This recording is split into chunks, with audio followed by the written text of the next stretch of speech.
This week we're going uphill, my friends. That's right. We talk about the uphill New England Pass this week on the Ski Rex Media Podcast.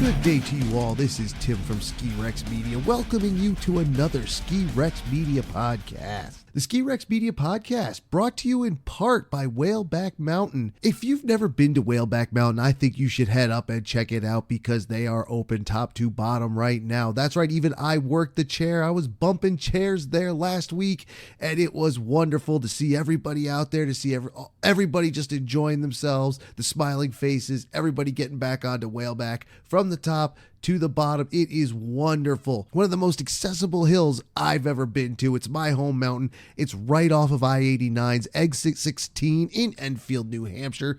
Very easy to get to. It is the main thing off the exit, and they have everything you could want in a small package. If you want groomed runs, they have groomed runs. Do you want natural runs? They have natural runs. They have trees. They have a rental shop. You can rent all the gear you need. They can teach you how to use that gear.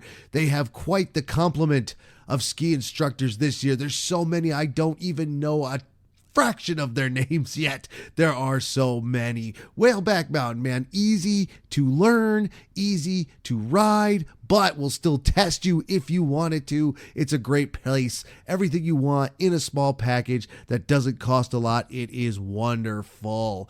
Whaleback Mountain, ski it to believe it. The longtime listeners and fans know this part. Please subscribe to the Ski Rex Media Podcast on your favorite podcasting app or Podbean. The Ski Rex Media Podcast is available on many, many different podcast apps and platforms. Choose the one you like the best and then subscribe to the program. You can also head to skirexmedia.com. There you can find links to the podcast, to the merch shop, to the Patreon, to the Speak Pipe voicemail system. If you go there, you click record, you can send me a voicemail, which we're going to deal with here in a minute. The second voicemail Ski Rex Media has ever received. It's very awesome. You can also find links to send me an email. You can find links to the social media platforms, Twitter, Facebook, Instagram, LinkedIn. You can send me a DM on those if you would like to participate in the program, or you can just follow along with Ski Rex Media Adventures, Ski Rex Media News. And speaking of news, if you are on the website skirexmedia.com, you can sign up for the Ski Rex Media newsletter, which is coming out on Thursdays every week right now. All kinds of different stuff in there. You never know what you might see. And as I mentioned, the Ski Rex Media Patreon, go ahead and check that out. You can get the Ski Rex Media podcast ad-free and earlier in the week if you would like, or you can check out the e-zine, e-magazine, e-book version of the Poser Chronicles. That's a magazine that I'm trying to get off the ground, in this case the digital form, and you can read about the Ski Rex Media adventures there. You could get it for $5 at the Patreon store, or you can subscribe and get it for $3 every month. It's very cool. I just started someone into the subscription. We'll talk more about that once we find out. I'm going to let him read it. I will then let him give me some feedback, and then I will tell you who it was and what he thinks, and then why you should go do it too. But I think you should go check it out anyway. Ski Rex Media, skirexmedia.com, Ski Rex Media on social media. You know the drill.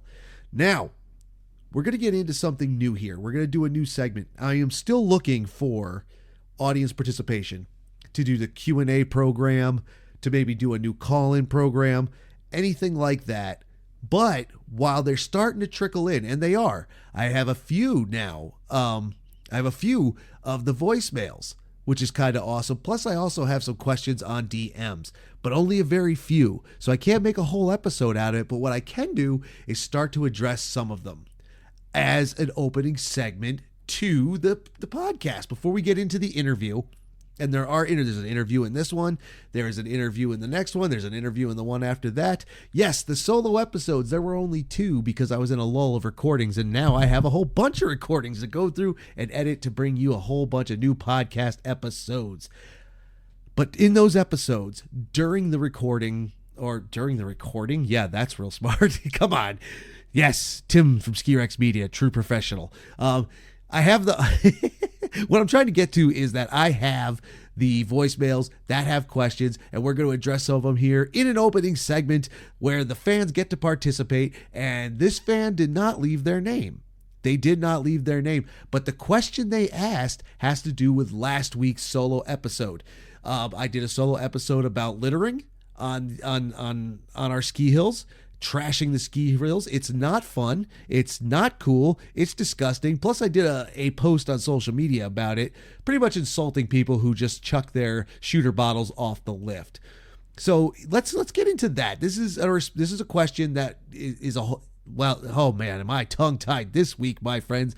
I could edit it all out, but I'm not going to. I'm just not going to do it. Right. This voicemail was left for me anonymously.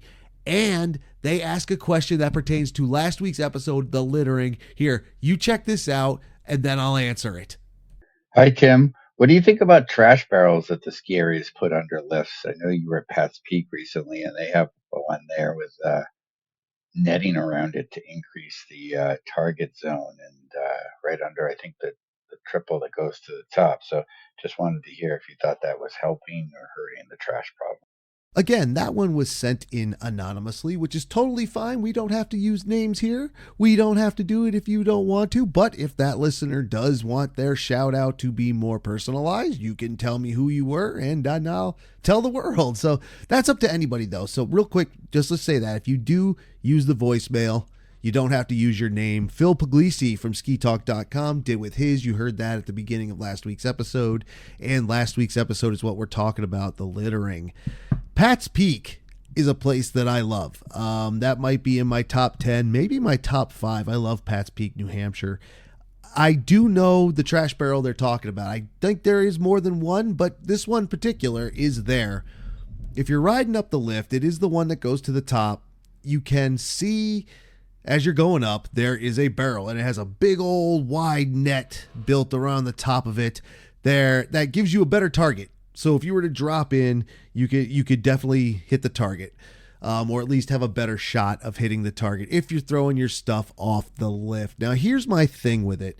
Is it a good idea? Yeah, it's creative. I guess you could have some fun with it. It gives you a little something to, it helps you out if you're going to drop. My problem with that is, and I've seen it a ton of times, I've never tried it. My problem with it is that it encourages people to throw it off. And yes, they've built a nice wide net to help funnel stuff into the trash can, but not everybody's hitting that.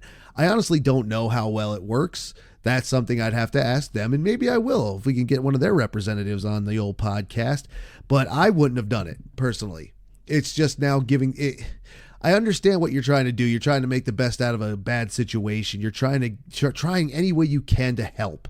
So yeah, you came up with a solution, and that's fine. The problem, I think, with the solution, again, I could be completely wrong, but the reason I wouldn't have done it is because I think it'll make things worse. In the long run, people are just going to start chucking their trash off. They're going to miss. They're not, they're going to see the can. Probably should have done it at the can, but wait and do it up the hill. They're trying to help themselves out, but it doesn't help anything out. People are doing it. The trick is, and this is why it's such a hard thing to combat, is to get people to just stop doing it. Again, Pat's Peak, love that place. Top 10, easy, maybe even a top 5, but that's just asking for it, in my opinion. That's just asking for people to try and hit it and completely miss, especially for those who take an empty plastic bottle on a windy day and it'll be fine. Like, if you're going to do that, man, you're going to have to leave a little liquid in there to get a little weight so it drops, because the wind will take that sucker and it will now go somewhere else on the mounting, rendering your can completely useless, or rendering that can completely useless. If it works for them, it works for them. It does. I wouldn't do it. I would never have done it, but then I don't run ski mountains. I just ski mountains. But the solution that I give is, everybody, I'm telling you right now, just stop doing it. Don't make a mess of the mountains. It's just not good for the outdoors. It's not good for any of us. It makes us all look bad. Just stop doing it. But shout out to Pat's Peak for coming up with a solution, or at least an attempted solution, and a way to get it done. Thank you for the question to you, Anonymous. I hope that was a decent answer. I hope you enjoyed that answer. If you did not, let me know that too. You can leave me another voicemail. In fact, I have another anonymous voicemail, sir, and I think that's you as well. The voices sound similar.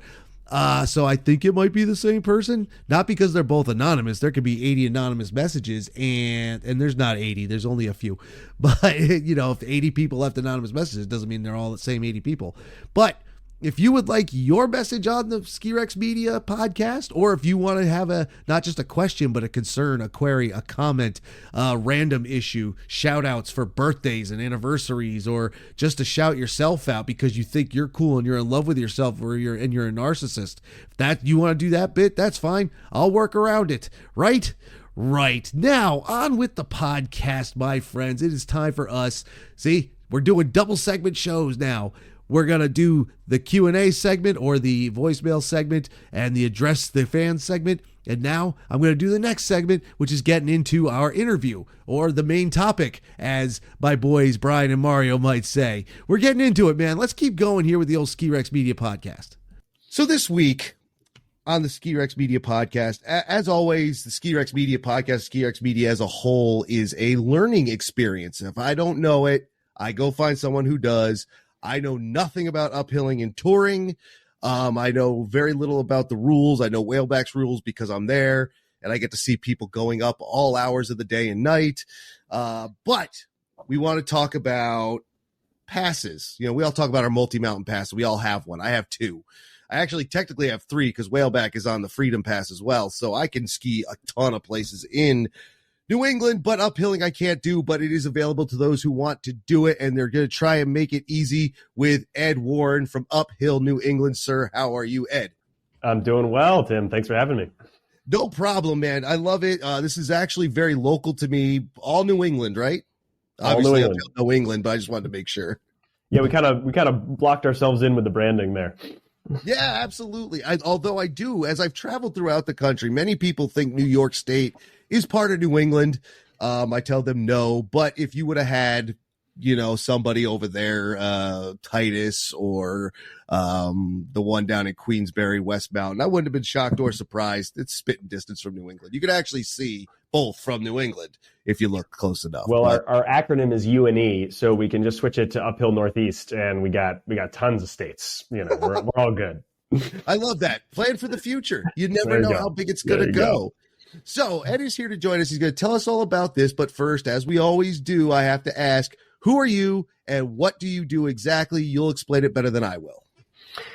My name's Ed Warren. I'm the managing director and founder of Uphill New England. So that means I lead a team of volunteers who have put together this new concept of Uphill New England. We're trying to build a vibrant community of uphillers. And the main initiative that we're working on is this multi-mountain pass here in New England. Sure. Now, I think we've all noticed the increase. Like, it was very sudden around the pandemic times that people were like, all right, I want to get out still. I'm going to go buy my skins. I'm going to get new skis and I'm going to do it. Is that perception correct? It is. There's actually a few different trend lines to look at, right? There's how many people are getting out and actually skiing versus how many people are buying new gear. And those two things don't necessarily always correlate. So I think there was actually a huge surge of people buying backcountry skiing gear right around the pandemic. And then that tailed off for a while afterwards. But what's happened in parallel is actual usage, just people like getting out there and getting after it. That has continued to skyrocket. And I believe it. At Whaleback, like I was saying before we started recording, I see people going up all times of day and night too. This is not just a daytime sport. This is a nighttime sport. On your board, Mark Adamczyk, like we said, from the Dartmouth Skiway, shout out to Mark. He was saying how he's seen people up at the skiway very late at night, which says to me, people not only, as you were saying, are gearing up to do it, but they are out there doing it all the time. Yeah. No, it is. It's something, look, obviously we'll get into it about different rules at different times of day at different ski resorts, but you and I are both lucky to be near places in Whaleback and Dartmouth Skiway that have very liberal policies. And so you see people skiing all hours of day and night, backcountry skiing, ski touring all hours of day and night. Oh yeah, man, you got to be careful. Like if you're an alien believer, man, don't look up there. Because you'll see lights buzzing around and it's like, is that something? Like, yeah, that's just skiers getting at it. And then you that's look closer and there are these strange creatures dressed in spandex and you're like, I definitely saw an alien. Definitely saw an alien. And it very well might have been. Dude, I am all about it. When I'm working the top of that chair after dark at Whaleback, because they have night ski, and I'm looking around in the woods, like, where are they? Bigfoot, aliens, something. I don't care. Something different. I love skiing, but, it does get kind of tedious to just watch the chair go by. It's very strange. Strange sport, strange everything. But you're right. There are a lot of different rules, regulations, pass rules, ticket rules, pricing, not pricing. I feel like a big part of what you're doing here was to make that easy. So is that right? That is right. I mean, at the highest level, we're trying to build a community, right? Mm-hmm. And one of the first things we said is, what can we do that's useful to the community, right? And so what we realize is one of the things the community needs the most is access to uphill terrain, right? Sure. Unfortunately, here in New England, deep powder in the backcountry is not guaranteed, right? Totally. And so if you like human-powered skiing, you end up going to ski resorts. Yes. So having access to those ski resorts is really important if this is your favorite way to get a workout in. So access to ski resorts first and foremost. Then there's the question of just what are you allowed to do, when, how, by what means. It gets really complicated really fast.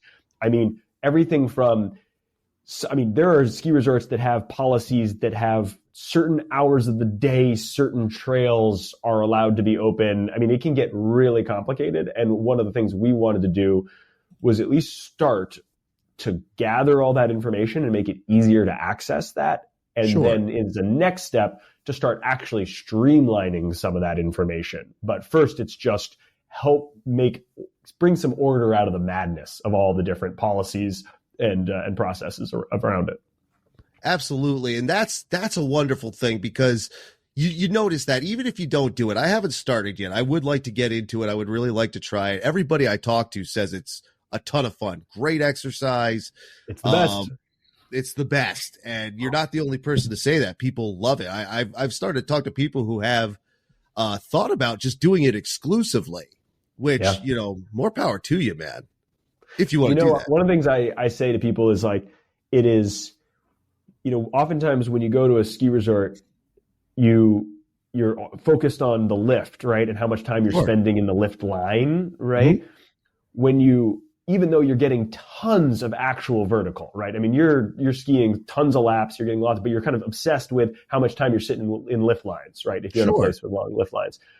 When you backcountry ski or where you ski tour, you go uphill, all of a sudden you're thinking about this more as now an uphill adventure, and there's this delightful surprise of a downhill ski at the end of it, right? Sure. And so it totally changes your perspective on the whole thing. And you find yourself saying, oh, wait a minute, I'm getting a workout in and I get to do the sport I love with no waiting or anything else. And I think that's just why so many people latch on to it.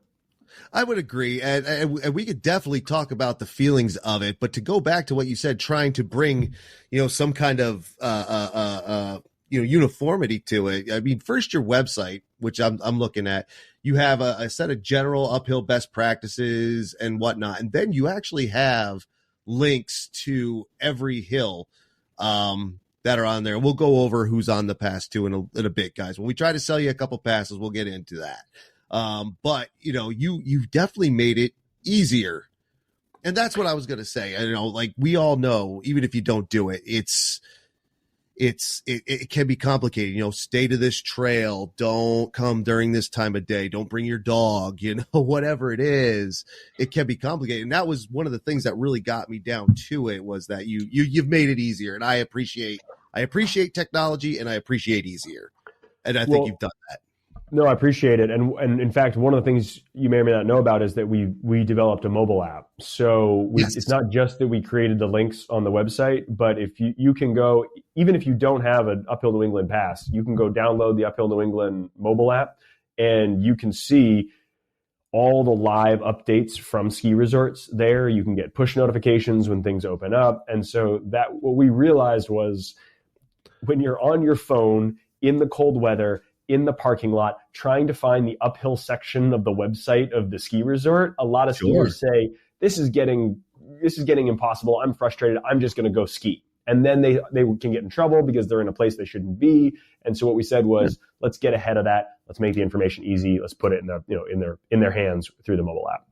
And that's awesome. I actually did want to bring that up, and I'm kind of glad you did the segue for me. It makes it so much easier on me, dude. But the technology, one of the things I was saying to Ed before we started, one of the things, like, because I work with Whaleback a lot, I knew this was coming, not too far in advance, but before the public knew. John, Alex, I talk to those guys all the time over at Whaleback. Shout out to them. But if you'll notice, if you ski Whaleback, or even if you don't, I'm sure it's similar other places. You come up by their lit chairs, the shed around their lift chair, the bottom of their chair, and there's a sign says Uphill New England with the QR code, and with the app. You really have embraced the technology. Like, you can just ski by, scan this thing, and keep going if you're fast enough on the trigger there. That's awesome. Totally. Yeah, I mean, one of the things that we had to think through was, what is it like to make uphillers a real part of mountain operations? Sure. Right? Like, right now, uphillers aren't a part of normal mountain operations. All the systems are designed for people who get on a chairlift, right? Yes. Whether it's how you buy your physical ticket, or whether you scan it, right? Whether there's an RFID tag attached. All those systems kind of funnel people through an assumption that they're getting on the chairlift, right? Okay. Yeah. Uphillers don't do that, and they can just go anywhere, and that actually creates a lot of headaches for ski resorts. It creates, there can be a mismatch of information. Like, someone can go off on the mountain and not realize that something's closed, and so we said, we need to figure out some way to create one simple, streamlined way to get everybody to start acting in a similar way, so that we can figure out a new streamlined check-in process for the uphillers too. And we settled on these QR codes. All you do is pull out the app, point at the sign, you're instantly checked in, and it will even, upon checking in, tell you any notifications about the mountain that might be particularly useful. That's amazing. So you really have embraced technology, like, for a small operation, obviously, and this is the first season, correct? Correct. Or second? First season. So for a small operation, you have put together something akin to or similar to, like, the Epic Pass app. That does very similar things. You can get all the information you need about all the hills, all this and that, but that's this big corporate entity versus a small nonprofit, which you are too. I forgot to mention that. This is Uphill New England is a nonprofit organization, right? That's right. That's right. Cool. So you have put, even with that, being smaller, you've put together, you've used all the same technologies, and that is so awesome. I mean, I'm lucky. I come from a background of startups, software startups, so I know that world. I was able to call in favors to past employees who've gone on to start their own apps, and that was how we were really able to, frankly, put together something that is much more sophisticated than you typically would see from an all-volunteer, kind of low-budget nonprofit, right? Yeah, and it speaks a lot to a lot of things, even out, like, if we take this outside of Ski Rex Media and the ski industry, how accessible technology is these days, that you don't have to have all this money or access to high-end programmers or whatever. You can get it done. If you can dream it, you can do it. I know that sounds cliche and corny, but no, don't get me started on that. I'm a big fan of technology should be a way to make it easier for the little guy to win, right? Absolutely. And it's not always the case, but it is in cases like this. Well, let me tell you about this. This is something that happened to me last night at Whaleback. Last night was Tuesday the 10th. So if you were there, I was the one scanning passes for a little while. And one of the guys said to me, as he's pulling out his pass for me to scan it, and Whaleback uses a barcode style. There's a QR code on their pass, on the physical pass, uses a laser type hand scanner. That's all great. And he said something along the lines of, I can't remember the exact interaction they exchanged, but he's like, God, I don't really want this place to join the 21st century. He likes the old school vibe, as many people do. For love sure. that place. What do you think of that, man? How does that go with Uphill New England? Oh, I mean, I totally vibe with that. I mean, the fact is that, like, these little community run organizations have so much character, and we definitely don't want to undermine that. I see having a mobile app as a way of, frankly, empowering these little folks, right? Like the chairlift is still a 1950s chairlift, right? Oh, yeah. Like it is still volunteers who are helping make, Whaleback tick. Like the core and character isn't going away. It's just, frankly, trying to make people's lives easier. So, Totally. big corporatization of Whaleback, I don't think that's the right path, but little tips and tricks with technology to make it run a little smoother, I think that's a great idea. Hey, that's cool, man. I embrace technology while we have it. One day the power's going to go out and we won't have it anymore. And, add in a disaster movie joke here, whatever you want. So then if we're going to talk about technology, let's also talk about the actual process, how it works. Yep. Let's start. You go to the website to buy your pass, or is this something you buy at the Hill? How does that part work? We'll start there. So you buy it online at the Uphill New England website, so uphillnewengland.org. You purchase it there, and then so it's really simple. You purchase it there. We then have an automation set up so that you get a big DocuSign that has all your information filled out with all 13 of the liability releases of liability from all the different ski resorts. Cool. Again, this is kind of a unique thing in that these are independent resorts. They don't all have the same legal doc. So we had to come up with a creative way to get everybody to sign all these waivers without it being a huge headache. And so we came up with a cool integration with DocuSign to be able to have people buy the pass, and they instantly get sent a link. Their name and email is automatically filled out throughout all 13 docs, and they just have to click through the 13 and sign them. So really quick way to give people the ability. Obviously, they should review them. They are legal documents. There's your disclaimer. But they are. This is, we found a way to try to make that as easy as possible. So that's all the waivers. We then distribute the funds to the different ski resorts. Oh, okay. We then distribute the funds to the different ski resorts based on two factors. One, who's the primary mountain, right? So the primary mountain gets the majority of the funds. We then also distribute a portion of it to all the mountains, no matter what, just because we're all in this together and it's a rising tide lifts all boats situation. Okay. And then Uphill New England takes a percentage at the end just to fund our armbands, all the other things that we do to run the operation. Okay. That's cool. That's very cool. These new, similar to the Indy Pass, there's a whole, and I've never asked Doug how that works. I said, that's too much. I don't even want to know. But as you said, the distribution, that is something people are interested in, but there is a lot to that. And because that is business, we're not going to get into it here. Just know that it goes in three places when it's Uphill New England, the primary, the collective, and to the organization. So very easy. DocuSign, everything all at once. That's amazingly easy. He's not wrong. Read the stuff. Ed is not wrong. Read it, and then sign it. Some of it I'm sure is similar. Some of it is, like you said, they're all independent or mostly independent. So they're going to have little, differences, little, idiosyncrasies or whatever. Is there a physical pass, or is that it? Do you just use the app? Yeah. So we send a physical armband. So that is the pass, is the armband. That was another big part of this was, again, how do you make uphillers a part of normal mountain operations? You got to somehow make it clear that they're allowed to be there. So we have a high visibility neon green armband with the Uphill New England logo on it and a unique number on every single one, so that there's, so it's your pass and there's a number associated with each person. So we ask that people put it on their leg or their arm, somewhere that's high visibility. I have to say, it really helps. Like I've already gotten a nice note from Waterville and other ski resorts who've said, being able to ski down and know instantly that all these people have their liability waivers signed, that they've paid. It just makes for a much more positive interaction because they don't have to go up to them and kind of imply that maybe they don't have a pass purchased or something like that. So it's just a great way to kind of proactively get ahead of the issue. And that is fantastic. Like we said, you're making it easier for the purchaser, the person who's going to actually participate. You made it easier for them, but now you've also made it easy for the mountains too. Yeah. Which is awesome, and I support high vis. That's my color, man. High vis, yellow, green, whatever it is. I love it. I want everybody to see me. That's awesome. So you get that done. You'll have your physical pass.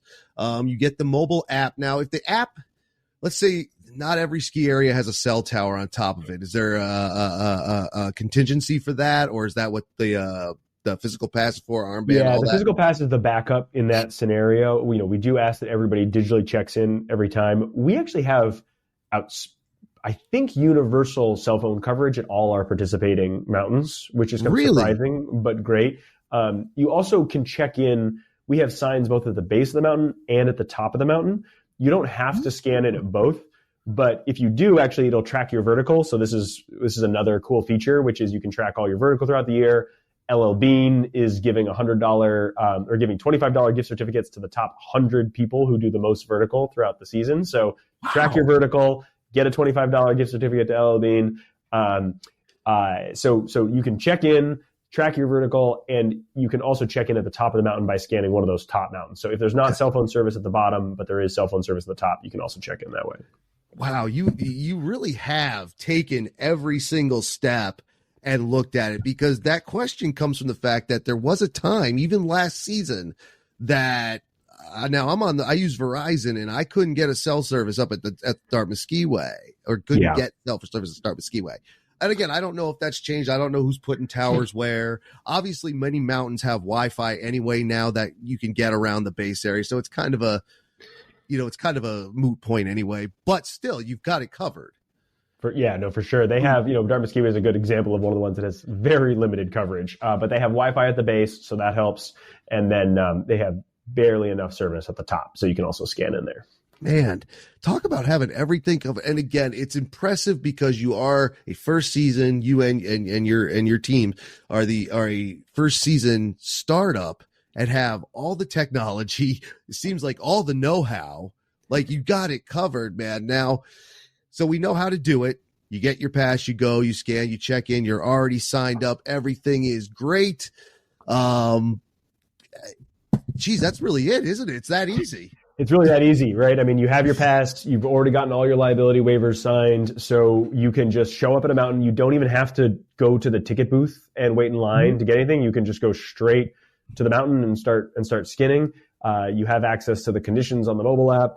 So we really tried to make it just easier for folks, and that's that. I mean, we have, as I mentioned, in the app, you can you actually also have access to a whole bunch of other benefits, some that you can take advantage of on the mountain or otherwise. I mean, we've set up a raffle with a ton of corporate sponsors, everything from White Mountain Ski Company and Alpina and LL Bean to Backcountry Alliance or Backcountry Access, the BCA, the Avalanche company. Tons of gear that you can that we're going to be raffling off, all based on how many different mountains you check in at. So the more mountains you go to, the more raffle tickets you get, which is a fun dynamic. Okay.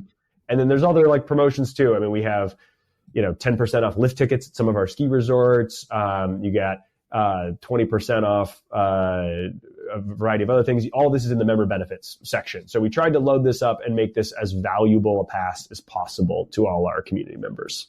And you aren't kidding, man. I'm looking at like the raffle prizes. That's just happened to be where I scrolled when you stopped. We got gear from REI, Elon, Hagen, some Fisher boots are chilling, a store credit parlor. Man, there's all kinds of crazy stuff up here. Yeah, we'll be lapping off multiple pairs of skis, boots, thousands and thousands and thousands of dollars of gear. So it's so from someone. I'm sorry, I didn't mean to interrupt. No, I was just going to say, so if you're, this is a small community of uphillers, right? And a heck of a lot of prizes. So a lot of people will be benefiting from this.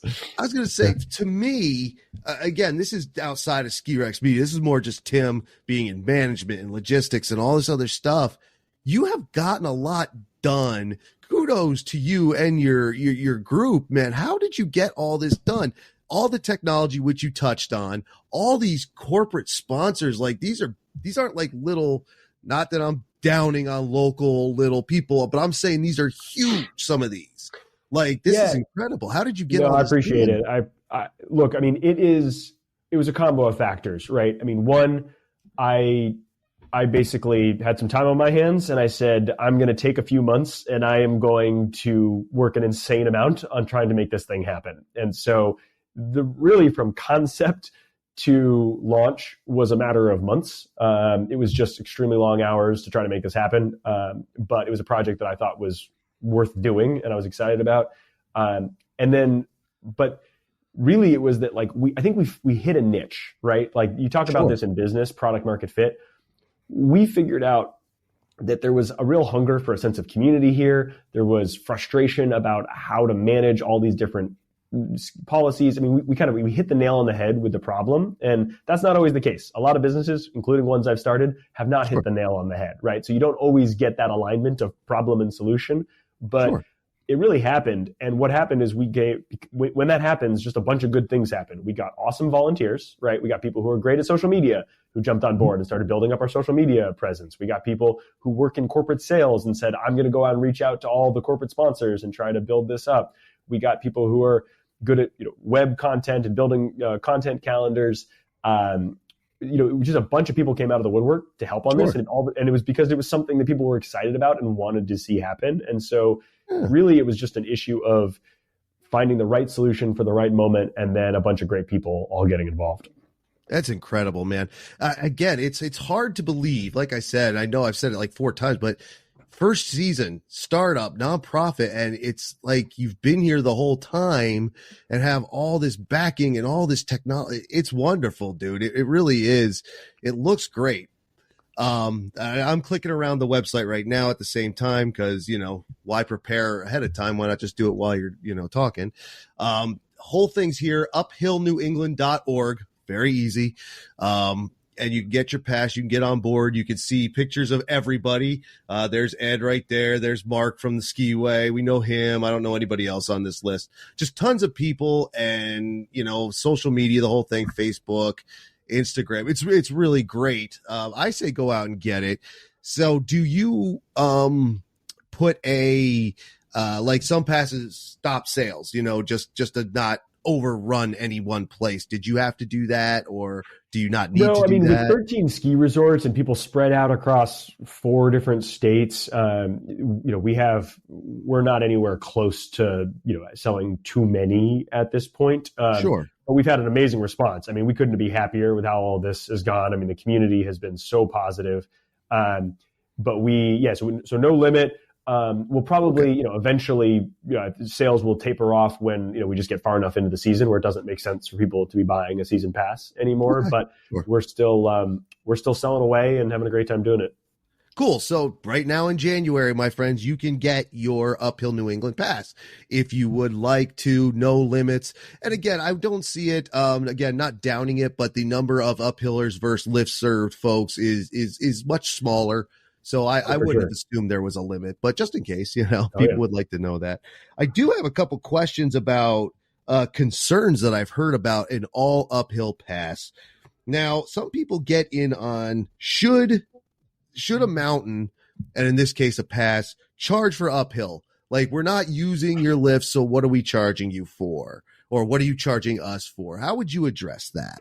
I would say absolutely ski resorts are justified in charging. If they choose not to out of the goodness of their heart, that's totally fine. But what people have to remember is that lift access is only one of the really important services. In fact, it may not even be the most important service, which is snow that is actually on the ground and skiable. Yep. And in New England, that is really hard to come by, right? I mean, we fortunately have now had some storms, but it has been a bleak start to the winter. And it's only with multi-million-dollar snowmaking operations and grooming that we can possibly have skiable terrain in, in situations with freeze thaw like cycles and, and kind of some of the brutal conditions of New England. So what I say is first of all, it's a valuable service, the snowmaking operations. There's other valuable services like access to the lodge, right? Like, all the other amenities and the convenience that comes at it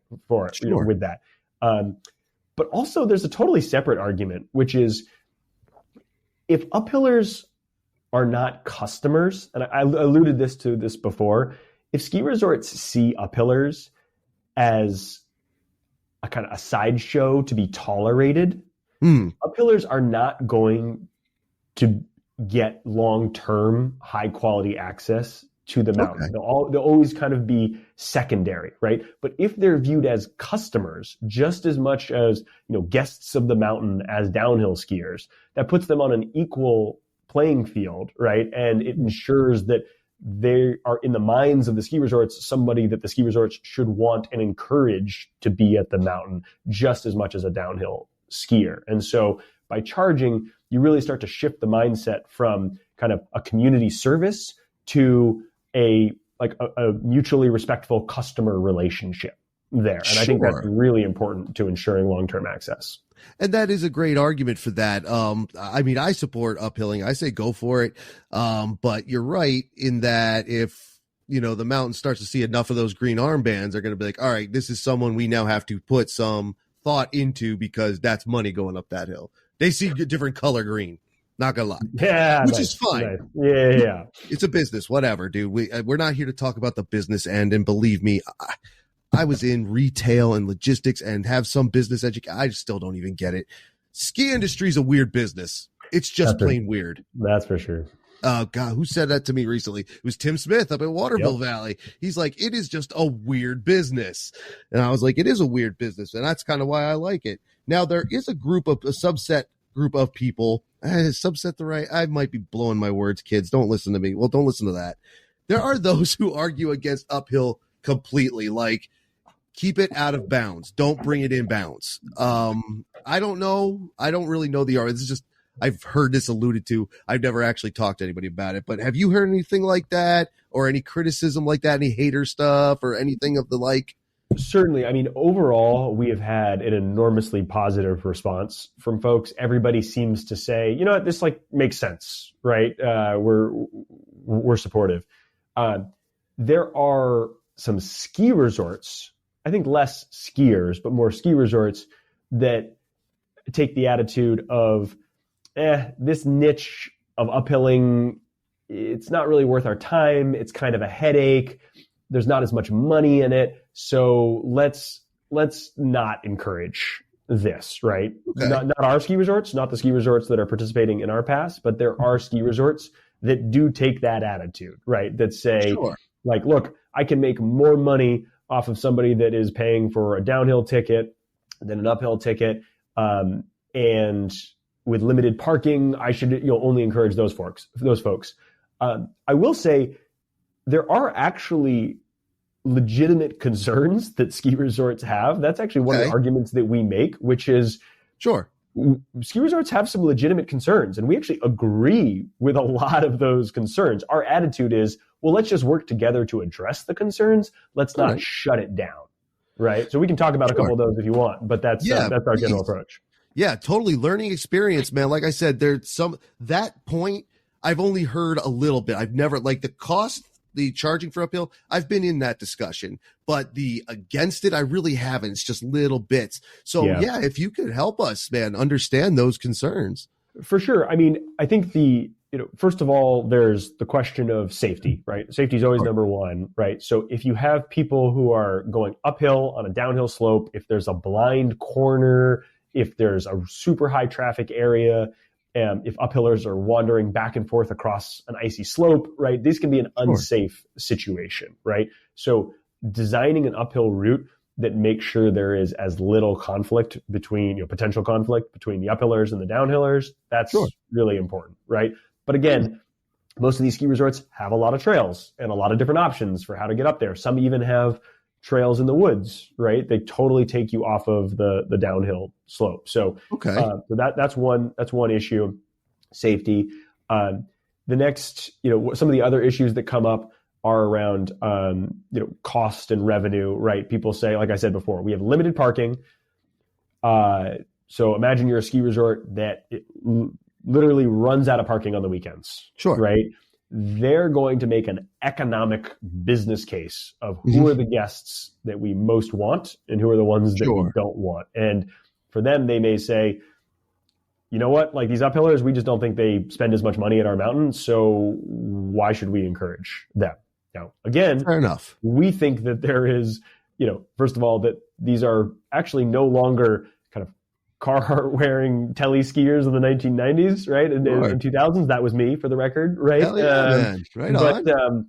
But that is, but that these are folks who actually may stay at the mountain. They may have kids, right? They may use other services at the ski resort. So we should stop thinking about them as people who are just here to do a quick lap and leave and never come back to the mountain, and start bringing them into the ski resort operation so that we think of them as, real full guests.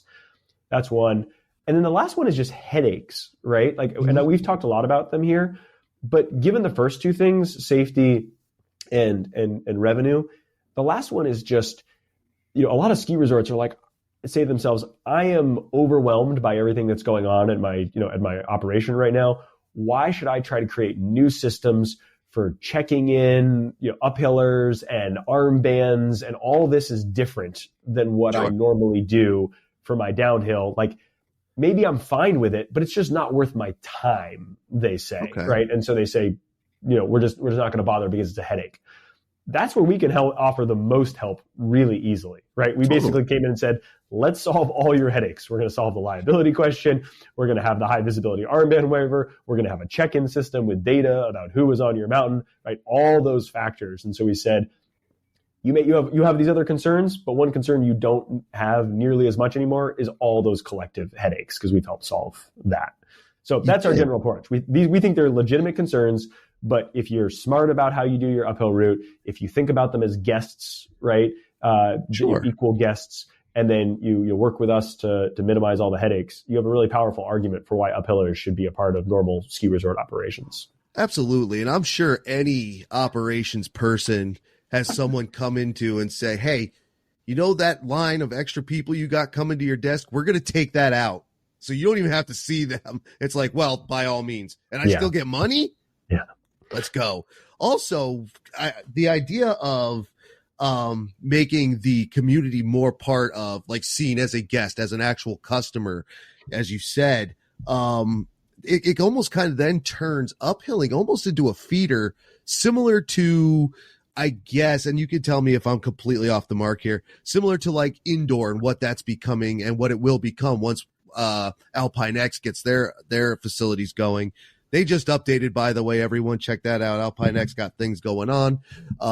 But they're not saying, they're not trying to be here to obviously everybody wants to compete. You all need your piece, but we're not here only to compete. We're here we'll take them sometimes and you get them the rest of the time. And that's kind of like this, one day this person might come to your hill and uphill. The next day they're like, well, I did that yesterday. I'm getting on the lifts today. And whatever, cross country skiing, similar with that's the exactly Indy Pass right. Cross country. That's exactly right. I think for whatever reason, some people think of uphillers as a group of people that are totally disconnected from everything else related to the mountain. And they're not, right? Like, my buddies do a lot of uphilling, and then on a powder day, they say, no, let's go ride lifts because I just want to ski as much vert as humanly possible. Totally. Right? And so this idea that we want to kind of ostracize one group of people and not recognize that they're customers, I think is pretty short-sighted. So not a lot of ski resorts are doing that, but that's our argument for why you think of them more holistically. Yeah, and I agree with that. Like I said before, I mean, I've talked to people who have considered going strictly uphill, but they are in the minority. They are few and far between. Most people say, I have my gear, but they're telling me about their uphill gear sitting next to me on a lift. So everybody's doing, I can't say everybody's doing everything, but there is a cross. You're right. Safety is the big thing. So everybody be safe. There are places that are starting to teach uphill as well. In fact, I think some of the partners on your pass, on the uphill New England pass, are beginning to teach. I think Whaleback is going to, or maybe I can't remember. Ski Touring is a group that's partnered with Whaleback, and they have a bunch of events over at Whaleback. There's weekly ski touring nights that you can do at Whaleback and other mountains as well. So if you're looking to build a community, have a routine place to get a workout in, it's a really great opportunity. I think so too. And again, you could get a lot done. I believe Lindsay Delorier from Bolton Valley, shout out. I'm name dropping like a son of a gun today, and I'm sorry. I just am. But we love Lindsay here. She's been on the podcast a couple times. She was telling us that you can tour from Bolton all the way across to Stowe. I can't remember exactly how it works, but there's a lot of ground you can cover. Like, there's a lot of cool things you could do at your partners. No less. Yeah, and Bolton Valley is a great example of a ski resort that leaned in to uphilling and their backcountry identity, and they said, this is something that is an incredible service we have to offer the world. Let's rent gear around it. Let's do guiding. Yes. Let's open up new terrain, right? And it became really similar to their Nordic operation. I mean, it was a whole feeder to the rest of the mountain. Yeah, and Bolton Valley is fantastic too. I love Bolton Valley. It's one of my top 5. So if you get out there on that pass, and they're on another pass that I use, the Indy Pass. And I said this before we started recording, just because I didn't know if it was going to be a stupid question or not. So I wanted to test it first with brother Ed here. The majority of the partners, and let me go get them again so I can read them off here, unless you have them memorized. I probably could get through it, but we don't want to sit here and. All right, cool. Here's what we're going to. That here it is. So Berkshire East, Massachusetts, Bolton Valley, Vermont, Black Mountain of Maine, Bromley in Vermont, love Bromley, Dartmouth Skiway, just over the river, New Hampshire, Saddleback, Maine, Big Moose Mountain. I don't know where that is. Way, way, way up in Maine. Way up in Maine. So there you go. Tenney Mountain out there just south of Waterville Valley. Shout out to Dan Egan and that group. Whaleback, shout out to John, Alex, and everybody else, my friends over there. Middlebury Snowball right up the road here, Middlebury, Vermont. Mount Abram, Maine, and then Waterville Valley out in Waterville Valley, New Hampshire. The majority of these are Indy Pass mountains. And I asked you if that was done purposefully, and you said it wasn't. That's just kind of how it worked out. I think what we found is the mountains that were most receptive to this were the independent mountains, sure, right? And so that's why it correlated. I think there's a lot of these same independent mountains have joined the Indy Pass, but we found was the mountains that were not part of major ownership groups had the willingness to try something new. And so sure, it was something really delightful about a bunch of small, they're actually not all small. We got Waterville Valley, we got Bolton Valley, we got Saddleback among others. So some really big resorts, but independent resorts to come together and say, let's try to make this better and see how we can grow it together. And that was a really cool dynamic that came out of this. I think it is too. Like, I feel like the smaller independent type places where, like with a corporate hill, you will see the first in technology, maybe you will see the first in maybe amenities, things like this. But when it comes to community serve something or other, when it comes to trying something new for the people, the smaller guys, the independent ones, they will be at the forefront of that. That's kind of their thing. And that's the beauty of these places, or one of the beauties of these places, I think.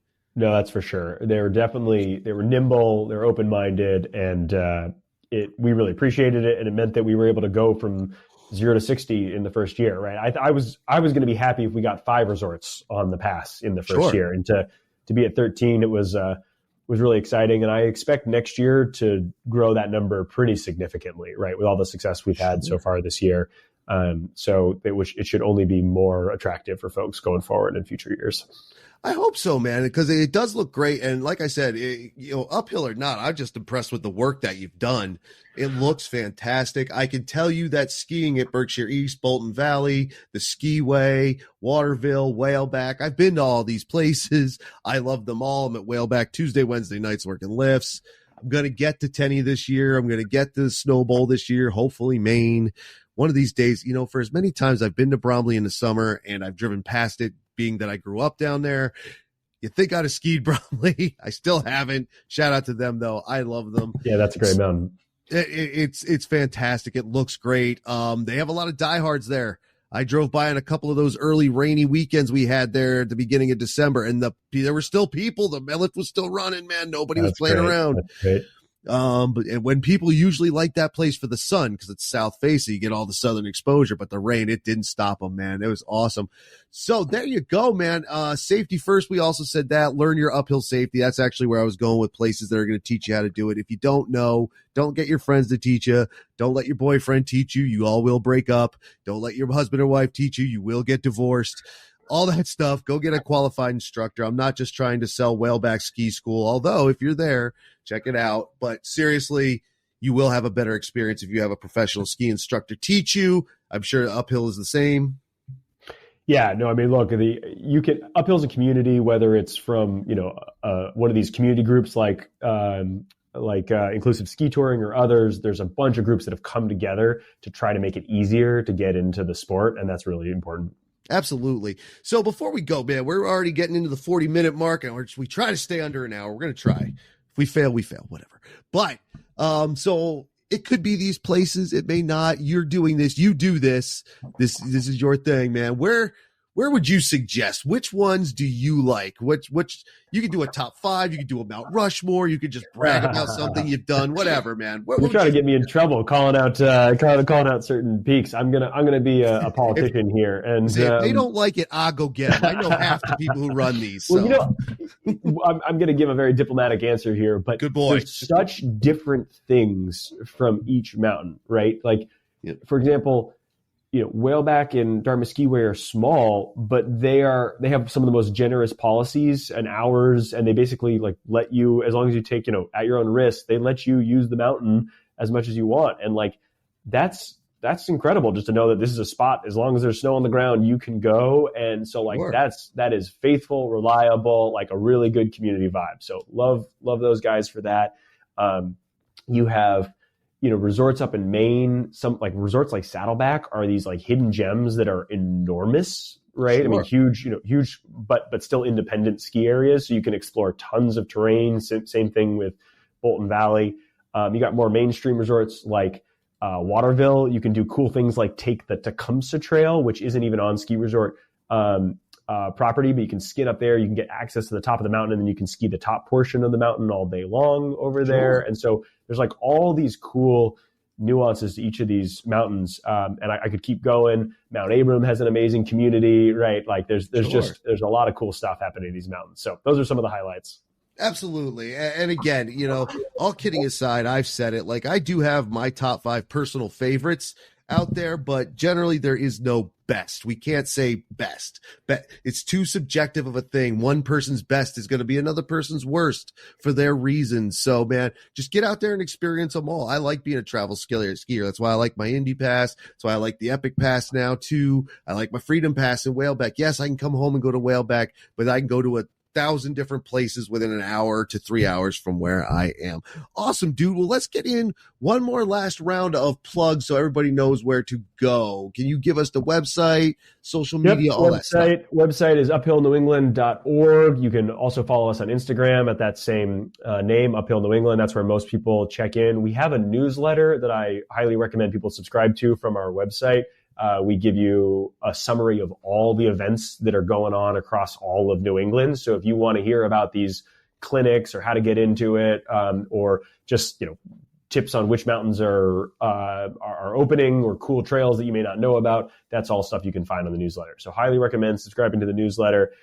We also have some events coming up. We haven't announced this anywhere else yet, but we're going to be partnering with White Mountain Ski Company and Black Mountain in Maine for Last Skier Standing. That's a crazy event that happens up there. And so we're going to have a booth, and we're going to have a community event. We'll do a skin, and then we'll hang out in the bar together. So that's going to be a lot of fun. So that'll be the weekend of February 10th.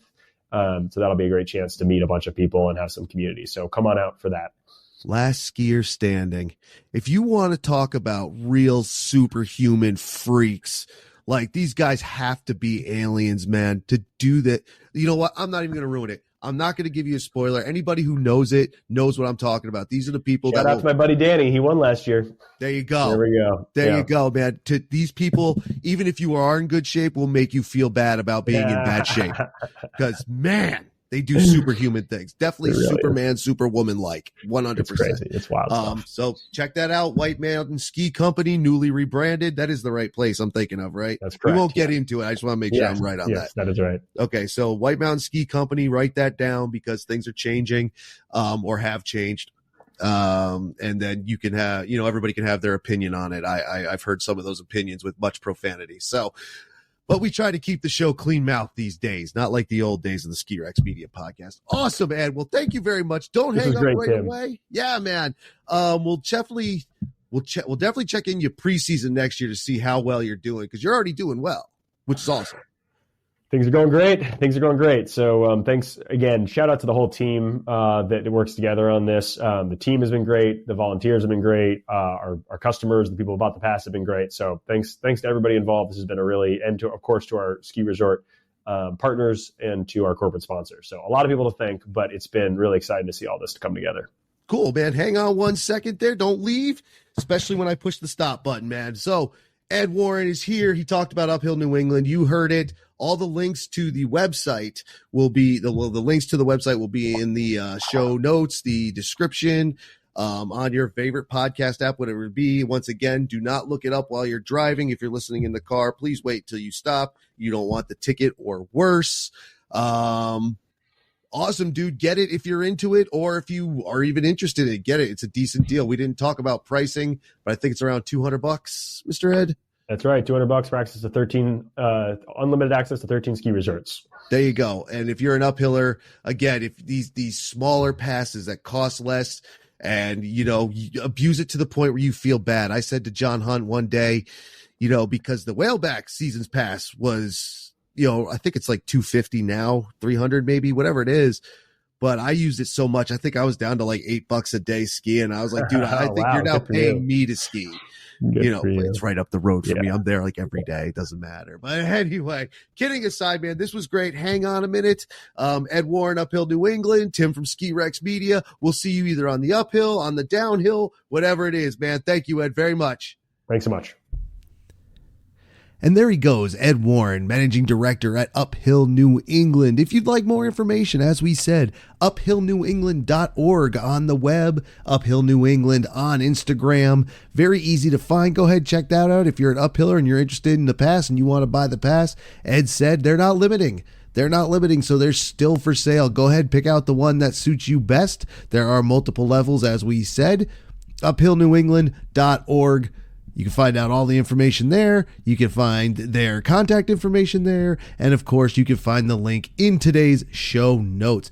Thank you for listening, everybody. I hope you enjoyed this one. I hope it gave us all a look into touring or uphilling, and why there are rules and some of the concerns, a couple of concerns and comments and queries and questions and things like this. I hope you enjoyed the episode. I hope you enjoy your uphilling, and I hope you enjoy the Uphill New England Pass if you use it. New guests continue next week. That's right. Ski Rex Media always looking to have new guests and make new friends. Next week, we get into a topic in part that's a little bit outside of my wheelhouse, but only a little bit because there's a bit of history in there. And I do like to have me some historical knowledge coming out of something. I don't know. I biffed that. It's an educational program. It's a family program. There will be some education, but there will be some opera as well, as Ryan Thompson and Jay Baldessari from 10th Mountain Whiskey and Spirit Company out there in Vail, Colorado, join the program to talk about opera, to talk about whiskey, to talk about vodka, and to talk about the 10th Mountain. The skiing soldiers started way back in the World War II. Yes, started way back in World War II for high mountain campaigns, high mountain action, high mountain combat. It's a whole thing, and we get into the history of the 10th Mountain. We get into the history and we just talk about booze for a little while. We talk about skiing for a little while, and we talk about the 10th Mountain whiskey and the 10th Mountain units, and just check it out. Because I just completely butchered that for the second time. But next week, Ryan Thompson, Jay Baldessari, we talk opera, we talk whiskey, and we talk 10th Mountain. Right. Thank you again for listening. I am Tim from Ski Rex Media, and I will see you out there on the mountains. And thank you for listening, and check out next week. And don't forget to follow and subscribe everywhere, and check out the website and everything. Links are in the description, my friend. Later.